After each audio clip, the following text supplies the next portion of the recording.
Hello and welcome to Web3 Insights.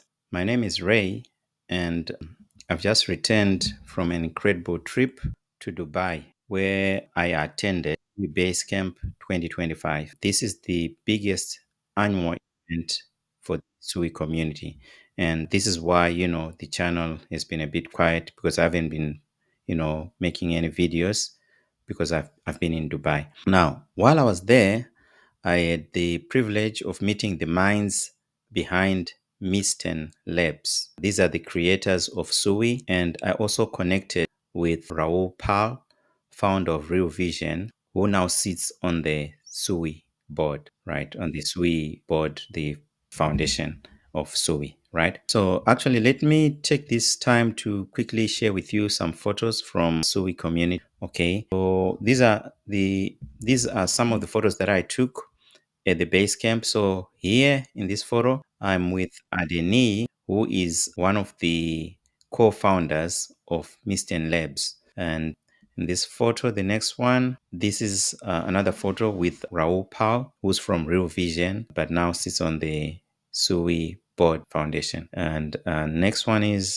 Costas Chokias. So this is Costas Chokias, who's also a co-founder of Mysten Labs, the company that is behind Sui. And next, okay, and this one here is these are developers from a project called Carrier One. I think it's a deepin project. They are also building on Sui. Okay, so yeah, just thought I should share with you a few photos. Now back to the main video today. So actually over the next few days, I'll be sharing a series of educational videos and key highlights from the Sui Basecamp 2025 event. So yeah, without wasting much time, let's jump into the first highlight, which is a powerful main stage speech from Raoul Pal, where he shares what's next for crypto and why we're entering what he calls the banana zone. Okay, so I'm going to go through some slides that will give you an idea of where we are in the economy and where we are in markets, just to steady everyone's nerves, because all everybody sees is headlines, the world's going to shit, everything's going to die, the world is going to war, all of this stuff. The reality is it something much better? Let's see if I can figure this out. So firstly, I use a framework that I call the everything code. It's something that I've spent 35 years building in macro, where I started to realize that the dominant factor in all of macro is actually liquidity and the debasement of currencies. And it explains most price movements in all of the assets that we care about. And I realized it's all to do with debt. And it came from why we're seeing 4-year cycles in crypto and the economy and all of these things is actually driven by the debt refi cycle. The world just reached too much debt back in 2008. And what we've been doing since then is servicing the debt. We've also got some other key factors. This chart is a chart that I produced a few years ago. It's still the single most important chart in macro and explains everything that is going on in our world today. And this is the fact that demographics is everything. And the demographic of the aging populations across the Western world, these are the US numbers using the labor force participation rate, explain the build-up in debt. Why that is as populations get older, economies slow down. To service the existing debt, it requires more debt. To create GDP growth, you need more debt. See, GDP growth is driven by population growth, productivity growth, and debt growth. And debt growth has been the driver both in the US, in China, in Europe, in the UK, all across the world. It's all driven by the same dynamic, and that's this aging population thing. It slows down GDP growth and creates unstable economies. And that chart just shows the stunning correlation between debt to GDP and population itself. What's interesting is then when you go one stage further and say, okay, we're seeing this debt, how are we dealing with this debt? And it's actually just driven by liquidity. So here I'm using Fed net liquidity. Fed net liquidity is the balance sheet of the Federal Reserve, the Treasury General Account, which is the Treasury themselves, not the Fed, and then the reverse repo facility. These are the levers that they've been using. It started just using the balance sheet, 2009, all the way through to about 2014. It was just the use of the balance sheet. Then they started sneaking in new ways of debasing currency, and that was by adding in these other levers, getting banks to put reserves here or take reserves out there, or injecting money into the economy via the checking account, the Treasury General account. That's actually shifted to total liquidity now because everyone figures out the game, which is the debasement of currency. Debase the currency, try and grow GDP growth and lower debt to GDP, or just manage it. Now they're using total liquidity, which includes measures like M2, which is the banking system as well. So when you add those things up, this has, and I'll show you these charts later, the most stunning correlation of all time to all assets. So 90% of Bitcoin's price movements are driven by total liquidity, 97% of the NASDAQ. So here's the real issue here. Why are the rich getting richer, the poor getting poorer? Well, scarce assets keep going up in price. Real estate, equities, gold, all of these things. Young people can't afford it. Poor people can't afford it because they've got variable income, which is earnings, and it buys them less of these every year. What's actually happening, what that mechanism is a tax on everybody of 8% a year. A global taxation of 8% a year that you don't understand. You just don't get richer by 8% a year. Add in another 3% global inflation, you're at 11% debasement of currency. That's your hurdle rate to stay as wealthy as you are today. That's a staggeringly difficult thing, considering most asset classes don't produce those kinds of returns, which is why so many young people have come to crypto, because crypto completely upends this system. They can't buy houses, they can't buy all of the other things that older people were able to afford. So they forced into more speculative, higher risk assets that have much higher returns. It's the only way out of the trap. And the trap is driven by this debasement. So if you want to see how close the correlation is, and I'll show the full correlation chart later, it basically drives Bitcoin. And what we see is there's periods where it decouples, and these are the banana zones. It decouples when what we get is the retail frenzy, and the frenzy into the market, cools off, comes back to trend rate of this debasement of 8% or so. But over time, it produces astonishing returns. And that's why Bitcoin looks like this on the log regression channel. It's also still remarkably cheap. Where it ends up at the end of the banana zone is usually the 1 or 2 standard deviation level. We're a long way from that, and that would give us much higher prices. You can't see it on this.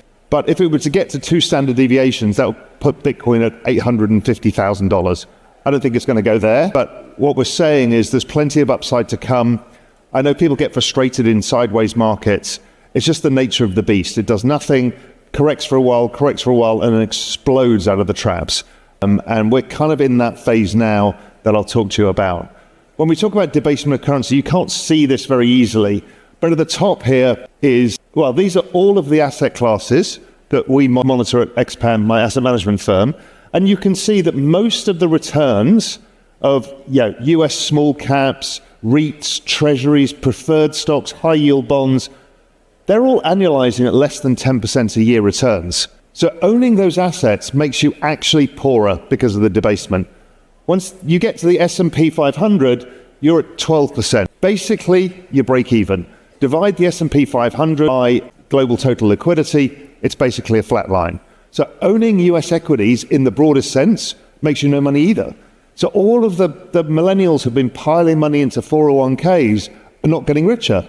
So none of their 401ks will buy them as much of a house and stuff like that. Only when you get to technology investing, do you start beating the benchmark. And so this realization from the Everything Code is debasement of currency. There are only 2 assets that matter in the entire world. 1 is technology, and 2 is crypto. And crypto dwarfs everything else. It is the greatest performing asset in all recorded history. We've never had anything like this before. So here's Bitcoin since 2012, 130% annualized. That's including 3 gigantic drawdowns. Ethereum at 113 and Solana at 142. So, and Solana obviously starts later. So the magnitude of the returns is enormous. The volatility we have to stomach to do it is the game. And it's a matter of, I've told everybody about the don't fuck this up thesis of how to deal with volatility, how not to lose control of your tokens, because this stuff compounds over time. Bitcoin since 2012, 27.5 million % returns. Again, nothing ever has remotely come close to this. So that's the opportunity. And we said the tech stocks, they're great, and Bitcoin or crypto is great. Fantastic.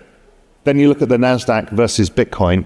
it's down 99.94%. Crypto is this super massive black hole that simply outperforms and sucks every other asset dry. This is the big one, the biggest one we've ever been given, the greatest macro opportunity of all time. We've got the central banks debasing currency, which is giving us a gigantic tailwind. They don't want the system to break, so every time something happens, they inject more liquidity. So they're giving you free money, and to take that money, you need the volatility. So what causes the volatility? Well, it's actually driven by liquidity again. Once you come to narrower time horizons, liquidity changes things. So we've just gone through a 3-month period of the market feeling shit and everyone's saying it's all over, we're never going to have alt season, everything's terrible, we're all going to die. What was actually happening was the fact that in Q4 2024, financial conditions tightened. And we measure financial conditions by the dollar, rates, interest rates, and oil. All of those went up in Q4, and there's a 3-month lag, and it drives it. So here's a simple way. We're now seeing people saying the economy's slow, shipping slow, all of the tariff stuff. The markets priced in this tariff stuff last year once they saw the probabilities of a Trump re-election. So what we've got here is the economic surprises index of the US versus other countries in the world. When it's going down, the US is underperforming in economic surprises term. When it goes up, it outperforms. It's basically just following the dollar and rates. And what it's saying is, whatever noise we're seeing now in the economic data, which is some of the tariffs-related stuff, as people have built inventories very quickly, liquidity is going to completely erase that very quickly. We saw it exactly in 2017 when Trump imposed similar tariffs, similar backdrop, the dollar and rates fell. And what we saw back then was the same collapse in the economic surprises index. We had talks about recession all over again back then. Trump's going to create a recession. Then what happened was the liquidity conditions drove all economic data higher. And when we look at that economic data, Bitcoin's already priced it in. It's already priced in, weaker than the economic data itself. So what are we fearing right now? What are people worried about? People are worried about what they're doing is creating narratives for today to explain liquidity conditions from 3 months ago. That's the ridiculousness of what goes on Twitter all day. Is a lack of understanding of what actually drives these markets. What are the dominant factors? The dominant factor is financial conditions, which lead liquidity, which lead markets. And even in markets, it's gold actually follows financial conditions the closest. Then with a lag, it becomes crypto and tech. Then with a lag, becomes the S&P 500, cyclicals, commodities, all of those things. So people are talking about recession now. We've had this negative GDP print. A lot of this is technically driven by the imports that are happening to load up on inventories as tariffs come, so people don't have the price shock. Okay, fine. So most of this is going to get unwound. Why? Because global growth is about to pick up super fast. So the Philly Fed, this whole presentation was put together a week and a half ago to send here, so it's all out of date. So the Philly Fed latest numbers came in exactly as predicted by us, by this chart. It's actually quite useful because I just went through this deck this morning and all of this was from 2 weeks ago, and it's all proven to work. So Philly Fed comes down now. So what we should see is now an increase in economic activity going forwards.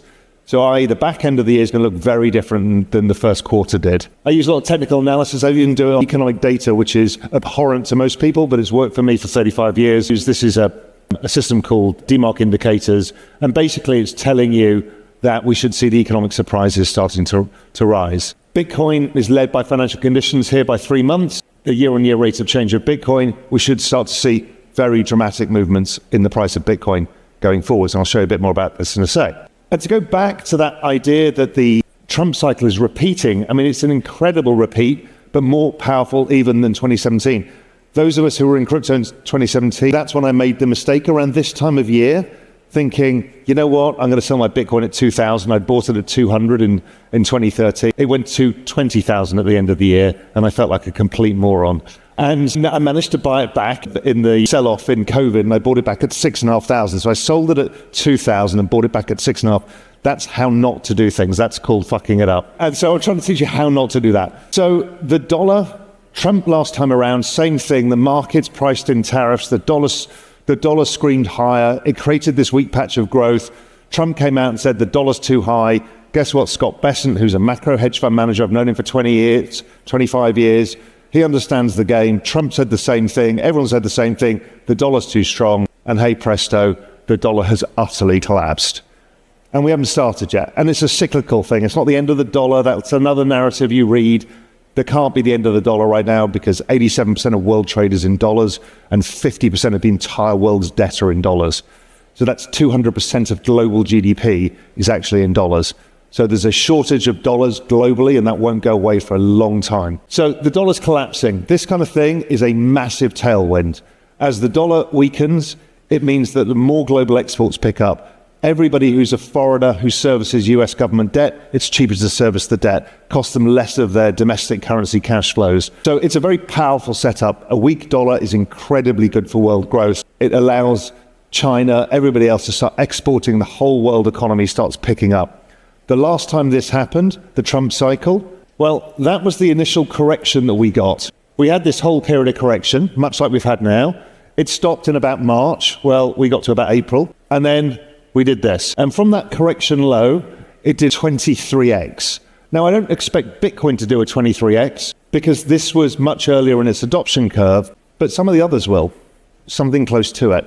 We've got a perfect setup, one of the best setups I've ever seen, because we know the debt has to be rolled, we know the forward-looking liquidity is coming, and we know how assets react to it. So it's like having a crystal ball. Nothing will be perfect, but directionally, it should be right. So let's look at this liquidity cycle, break it down a little bit. So when you look at it, global M2 is a good proxy for total global liquidity.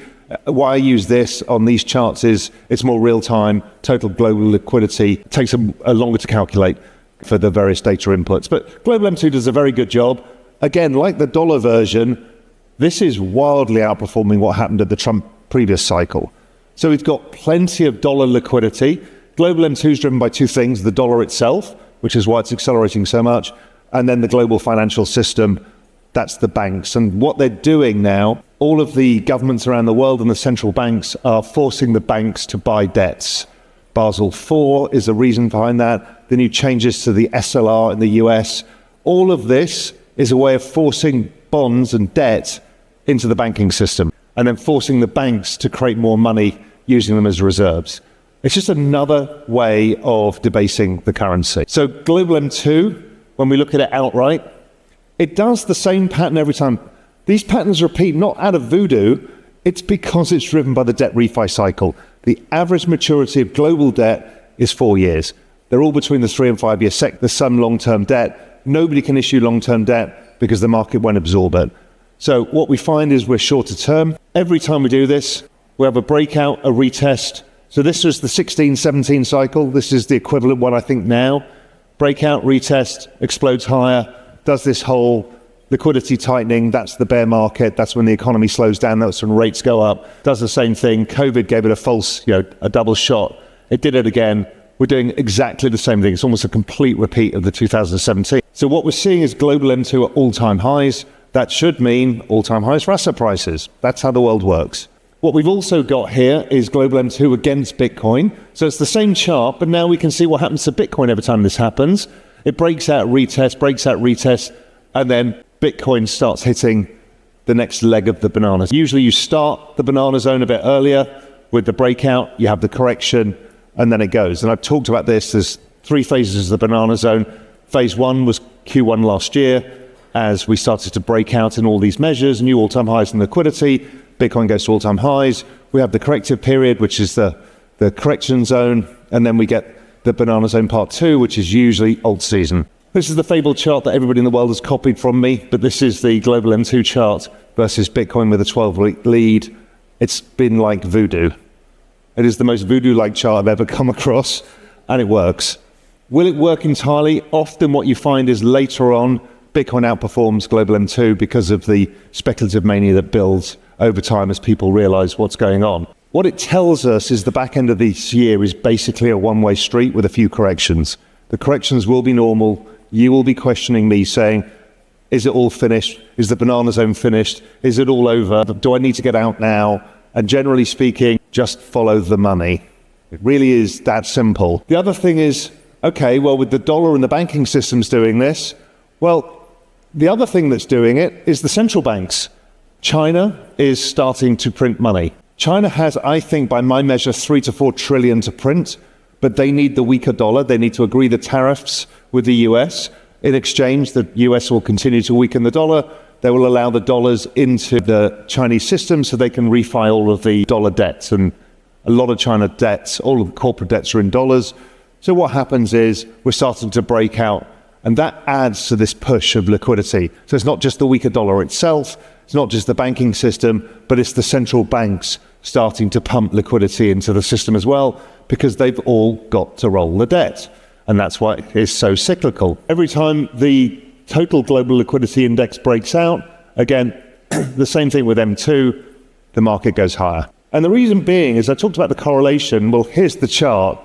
It's a 90% correlation with weekly global liquidity. That's Bitcoin. And the NASDAQ is a stunning 95%. And so it's hard to refute that this is not what is happening. It's so obvious, but most people want to refuse to believe it. They start mid-curving the whole thing, saying, well, that's not the printing of money, and this is not how it is.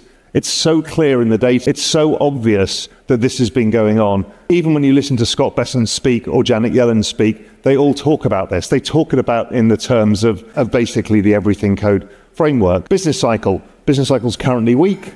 The business cycle is the most important cyclical factor. It drives, it's part of the global liquidity construct. So the business cycle actually came out today or yesterday at 48.7, slightly weaker as we've been expecting. Bitcoin's already priced it down to 47.4. So Bitcoin's already priced in the bad news. But the good news is financial conditions lead it by 9 months. It's a very useful tool. And it's telling us that we're going to see the business cycle pick up super strong.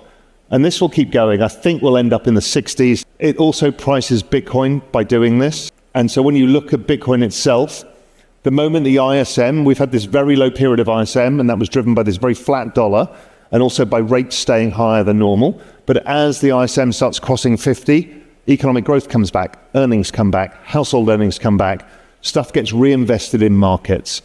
So at this point is when Bitcoin super accelerates. And that point lies ahead.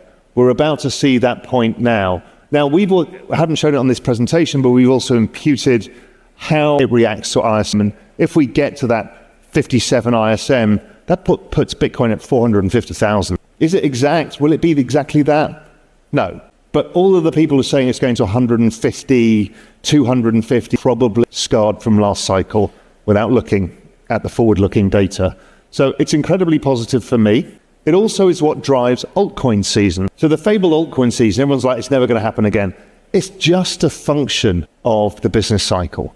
Why? Because household earnings are still subdued. Because the business cycle is subdued. Average businesses outside of technology have subdued earnings. The moment the business cycle picks up, everyone has spare cash. Cash gets recycled into assets.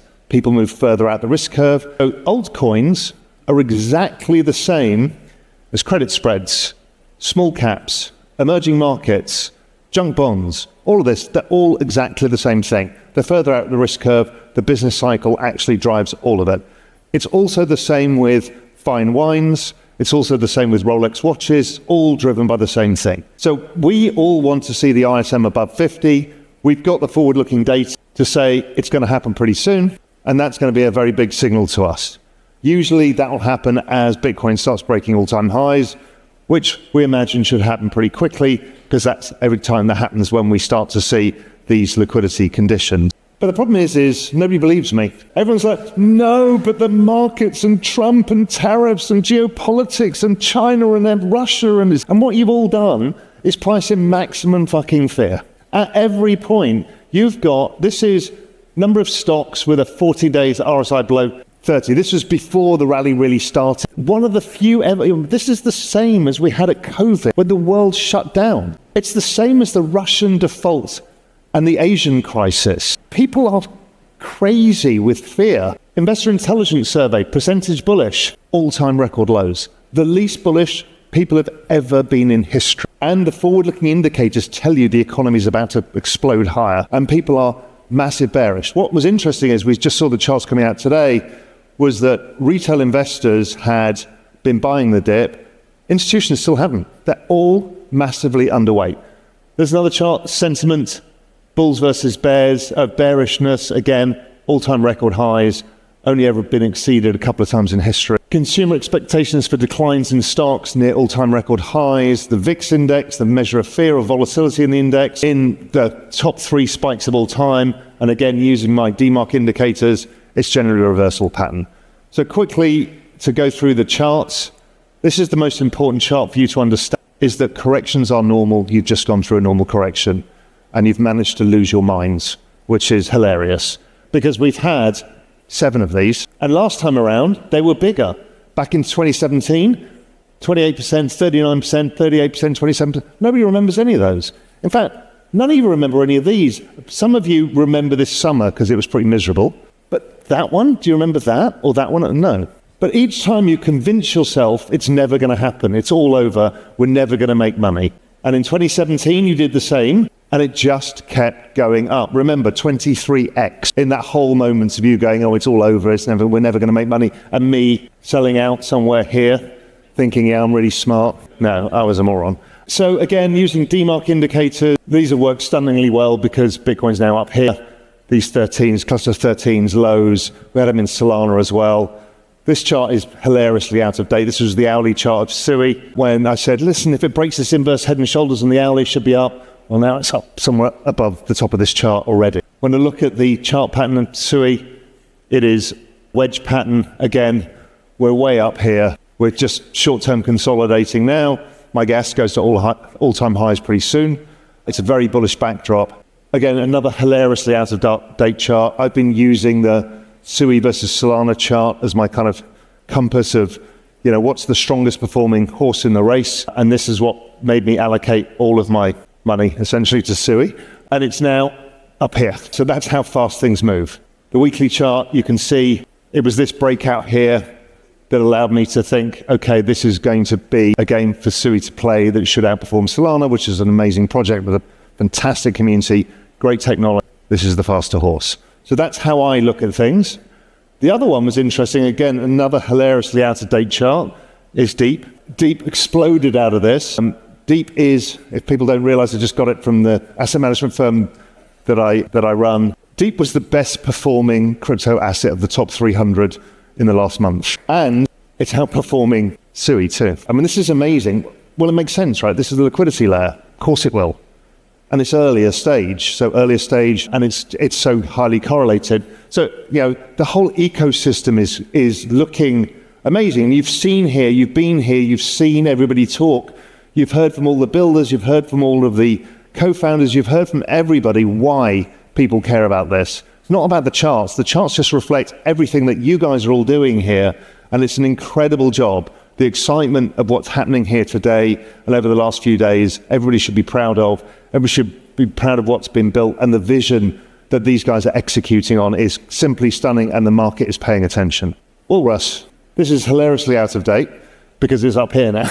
So everything is broken out. Everything in the entire ecosystem is broken out. All of crypto is breaking out. Because of the energy and what's going on here, we happen to be the fastest horse right now. Is that a guarantee? No, it's not. But, I just follow the money. I follow the liquidity flows. I follow the charts. I try and make the best asset allocation decisions I can. And the best one I can think of is we're in the banana zone. So the banana zone comes in phases. I'll show you that in a sec. But basically, in that correction, using a simple measure, RSI, we got to hilariously oversold. What normally happens afterwards, period of sideways consolidation, break higher. We've just had the sideways consolidation. This is what happens if you put all of those periods together, create an average. That looks the same as the liquidity chart. It's all the same thing, right? It's all telling you exactly the same thing, which is the banana zone is upon us. That's when the dollar had this massive move. It was a 4 standard deviation move, one of the largest, fastest moves in the dollar's history. What happens after that? Well, after the red line, number go up. People say, well, we must be near the top. What happens when we're near the top? This is everyone's fear, always. Near the top, we're nowhere near. Our cycle top indicator is a long way away from anywhere. In fact, we're at very subdued levels, much like we had in 2013 before the largest bull run of all time. Now, I'm not guaranteeing that, but I'm just saying, probabilistically speaking, things are very positive going forwards. I see no reason for any fear. Finally, the fabled banana zone chart. The construct is the same. It's not a mystery. It is a repeat of the debt cycle. They are rolling the debts. They are doing the same thing each cycle. It's not to do with a halving cycle, nothing to do with any of that. It's all driven by liquidity cycle and funding of debts. Each phase, we get phase one of the banana zone, banana number one. The corrective zone, banana number two comes. Another correction, banana number three. So this is the banana zone. So that's what happened in 2020, 2021. Off we go. Sorry, that was 2017, which again looks very similar to this one. That was the last one. Here we are now. It can't be clearer to me.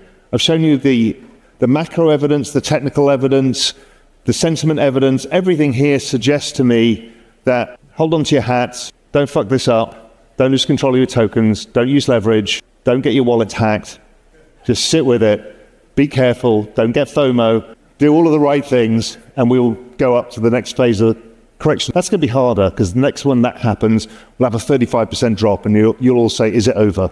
And you'll definitely be sure it's over. And everybody on Twitter will tell you it's over, and it won't be over.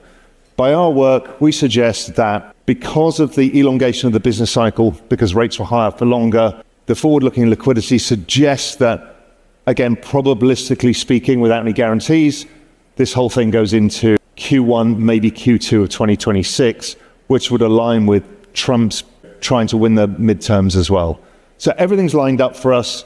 I think it started. So keep the faith, keep building stuff, and let's keep driving Sui forward with all of this. Thank you.